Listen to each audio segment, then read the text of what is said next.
আমাৰ এইজনী হ'ল পুকি। পুকিৰ মানে এটা অভিমান এটা থাকে, তাইক মানে মই মৰম কৰি থাকিব লাগে।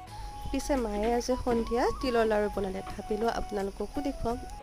আপোনালোকৰ বাৰু কোনে কোনে তিলৰ লাড়ু খাই ভাল পায় ক'বচোন। বহুতে আকৌ নাৰিকলৰ লাড়ুটোহে খাই ভাল পায়, কিন্তু মোৰ আকৌ তিলৰ লাড়ুটোৱে প্ৰিয়। বিহুৰ টাইমত যেতিয়া আলহীৰ ঘৰত যাওঁ, যেতিয়া তিলৰ লাড়ু বা নাৰিকলৰ লাড়ু দিয়ে, তেতিয়া আকৌ মই কওঁ বোলে মোক নাৰিকলৰ লাড়ু নিদিবা, তিলৰ লাড়ুহে দিবা। একেবাৰে 3-4টামান খাই দিব পাৰোঁ। অৱশ্যে বহুতক দেখিছোঁ দেই, নাৰিকলৰ লাড়ু একদম পূৰা খাই থাকিব পাৰে। অৱশ্যে এইবিলাক ভালো লাগে দিয়কচোন, কম্পিটিশ্যন কৰি এটা ভাল লাগে, কোনে কিমানটা বোলো খাব পাৰে। ৰ'বচোন, আজি আপোনালোকক সোধাই হোৱা নাই নহয়, আপোনালোকৰ দিনটো কেনেদৰে পাৰ কৰিলে।